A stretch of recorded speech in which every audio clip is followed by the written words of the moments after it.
Hello, and welcome back to the Queen Rising podcast. We have a little bit of a different setup today. I wasn't really planning on filming, but I want to talk about this full moon in Aquarius. So we're going to go with it and see how it goes. So this full moon in Aquarius is happening on August 9th. So anytime we have a full moon, it is sitting opposite of the sun, and that's what makes it full. So we have the sun sitting in Leo at 17 degrees, and we have the moon sitting in Aquarius at 17 degrees. So we're going to be talking all about this full moon and how it is all about embracing your individuality, releasing any limits you have about fitting in, and rising into your own leadership. This full moon is perfect if you are looking for any clarity around your mission and or stepping into more confidence. So, wherever you're tuning in from, I want you to take a deep breath in. And I want you to tune into what you are ready to shift, because if Aquarius is known for anything, it is change. So if you want, you can even grab a journal and a candle, and we are going to dive into this full moon. I'm going to give you some journal prompts that you can work with this. We're going to talk about key themes, and let's get into it. Now, like I mentioned, we have the Aquarius full moon sitting opposite of the Leo sun. So Leo sun is all about self-expression and leadership. And I talked a lot about the Leo themes in a previous episode, and you can go back and watch that if you didn't already. But Aquarius is opposite Leo, and we call this sister signs because we can see a lot of commonalities, but they're also polar opposites. They're both fixed signs, and fixed signs have an energy of being stubborn, but having this energy of being able to hold things. So they're very consistent. The difference is Leo is a fire sign and Aquarius is an air sign. Now, fire and air get along really well because air fuels the fire. The difference is Leo is very much about self-expression. It is about me. It themes around self-confidence and self-esteem, whereas Aquarius is very much about the collective. It's also around belonging. Aquarius themes have to do with, they're usually humanitarianism, doing things for the betterment of the collective, the better of the world. And it's not about what's good for me, but what's good for everyone. And also themes around, groups, social organizations, collective goals. Now, in the Leo video, I talked about one of the downsides of Leo is they're very sensitive and they take things very personal. And this is where they are opposite of Aquarius. Aquarius is very detached. It is very able to see pros and cons of different situations, and they're able to see things from an objective view and not take things so personal. But this is kind of a downside of Aquarius is they're so good at being detached that sometimes they're a little too good at being detached. If you are in a relationship with an Aquarius, or if you know an Aquarius, you know that they don't get over emotional about things, and they're able to just walk away from situations. Now, this full moon, there are some things going on that are not directly impacting this full moon. This full moon is actually pretty easy of a full moon. I mean, Aquarius is not really an easy full moon. However, there's no hard aspects that are making this moon really challenging. We're going to talk about some other things that are kind of going on that may come up during this full moon. We're going to talk about the themes that you may be experiencing and how to work best with this. And one of those things is embracing your own vision of you. What is ready to be expressed? You know, if you think about the vision of you, your higher level. So one of the big things that come up with Aquarius is around freedom, and they don't like to be stuck in a status quo, as well as individuality, and they are very future focused. Aquarius archetype is of the genius. They're very, very smart, and they are very interested in doing things different. They do not want to do things the way everyone else is doing them. And because they're so future focused, I want you to think about how the you is showing up in the next 5 years. Like, what are you becoming? What are you stepping into? Like, future casting, what is that vision for you? So I want you to let go of any idea of playing small and stepping into the highest version of yourself. And that also brings us to the next point of radical authenticity, because Aquarius is very much about being who they are.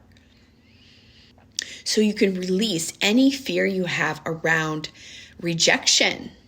I want you to celebrate your weird.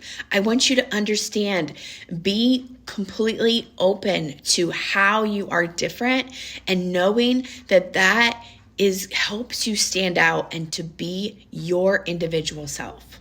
The next theme is around innovation and intuition. So themes with Aquarius is very tech related. So this is a really good time to, really think outside of the box and embrace the technologies of this world and how it can make your life better. It is also a really good time to get in and around communities of like-minded people. If you're feeling lonely, if you're feeling alone or just kind of depressed because you're not around community, this is a really good time to get into community. Aquarius is also associated with the crown chakra. So if you need any higher level guidance, this is a really good time to get that clarity that you need. And I personally love air moons for this reason. Aquarius and Gemini is when I get my biggest breakthroughs. It's where I'm able to take things and see things from a bird's eye view. And sometimes I'm missing the clarity of how to put something together, or how this piece fits with that piece. But when the moon is in either, mostly air signs, but for me it's Gemini or Aquarius. And whenever the moon is in one of those signs, I'm able to take a breather, take a break, and I get the hugest breakthroughs. This is also a really good time to heal any wounds you have around belonging, being in community, friendships, and any societal norms. This is a chance to break free from any societal norms that you're trying to break free from. Okay, so when we look at the chart, there's no main aspects that are affecting this full moon, but there is something else going on in the sky. First of all, this is happening right after the Lionsgate portal. So the Lionsgate portal is a great time for manifesting and getting big ideas from the universe, getting downloads. So we have happening a grand triangle happening in the air signs. So this is a harmonious aspect. Trines are helpful aspects where the planets are helping each other out. And they're all in air signs. They're in early degrees of air signs. And air sign has to do with communication, thinking, very objective, analytics. These are all great qualities of our air signs. They're really good at pulling out the pros and cons of something and making decisions from an objective place. They're also, like we talked about, connected to the crown chakra, which it's all about new ideas, clarity. So if you're seeking any kind of clarity, if you want to get some new ideas going in your life, I would highly suggest you taking some time for this. So Uranus is the ruler of this full moon. Uranus is the modern ruler of Aquarius. And so we can look to Uranus and see what is Uranus doing that's going to flavor this full moon in Aquarius. And Uranus recently moved into Gemini, and Gemini is a sign of, so Uranus is a sign of rebel, change, radical change, electric change, also doing things differently. And it's in Gemini, which is a planet of communication. Anything having to do with technology, communication, speaking. Also, friendships are really good. Gemini, they love to be around friends. And it's in a trine with Pluto, who recently moved into Aquarius. Pluto is a planet of destruction, rebirth energy. It likes to tear things down that's not working so it can be built and made better. And Aquarius is also a sign associated with technology. We've already discussed this. So with Uranus and Gemini talking to Pluto and Aquarius, you can see a lot of themes around technology, AI, anything that's going to make our life better, especially when it comes to communication. And then we also have Mars, who just moved into Libra. And Mars is a planet of action, drive, motivation. It does not do well in Libra, but however, in Libra is all about collaboration. Libra is about relationships. So again, themes around, if you're looking for any kind of clarity, brainstorming, new ideas, this time is a really good time for that. And also, I would highly suggest, if you're thinking about getting out into the community, making new friends, joining some kind of new community, to just meet new people, this is a really good time for that, and or set new intentions for that. We can also look at what the intentions you set for the new moon in Aquarius, which was in January.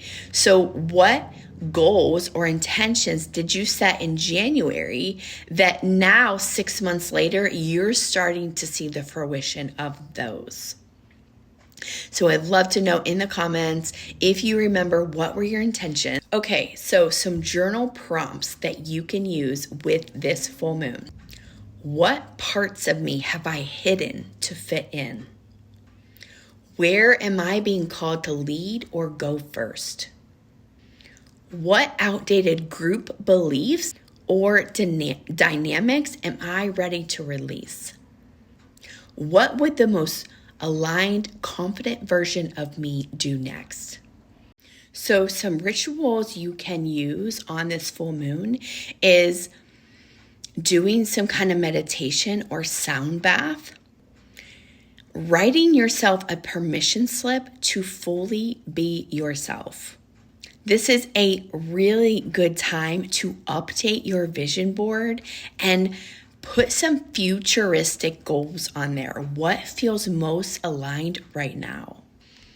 So I want you to know right now is a really good time to release and realign. So no matter what your goals were in January under the new Aquarius moon, are those goals still aligned? And if not, it's okay to release them and set new ones, because now you know better. Now you can do better. Aquarius also loves technology, so it's a really good time to, update your phone, recharge your battery, clear out any old apps that you're not using, clear out your old photos, do a digital declutter. This is also a really good time to tap into your sacred mission. I will say, when you are tapped into your soul's purpose, it is so much easier to manifest. You'll manifest things faster. So if you're not tapped into your sacred mission, really reflect on what that is. And I do offer personal readings as well as a VIP day for your cosmic clarity session, where we spend several sessions throughout the day, talking about what is your sacred mission? What are you here to do? How are you here to express yourself? And we will help you tap into your mission and align to your highest path. Some affirmations you can use with this full moon. I honor what makes me different. It's my magic. I no longer shrink to fit into boxes. I lead from truth. My future is calling and I am ready. So if you love this episode, I would love it if you screenshot it or screenshot your full moon ritual and share it with me on Instagram. I'm now on Instagram at the Queen Rising Pod. And I would love it if you shared with me. Let me know any insights you get from this full moon, as well as I invite you, if you want to do this work on a regular basis and manifest with the moon, you can come into the Sacred Alignment Society, where we will be working with the new moon and the full moon to help you align to your path and manifest your best life. So if you love this episode, I would love it if you screenshot it or screenshot your full moon ritual and share it with me on Instagram. I'm now on Instagram at the Queen Rising Pod. And I would love it if you shared with me. Let me know any insights you get from this full moon, as well as I invite you, if you want to do this work on a regular basis and manifest with the moon, you can come into the Sacred Alignment Society, where we will be working with the new moon and the full moon to help you align to your path and manifest your best life.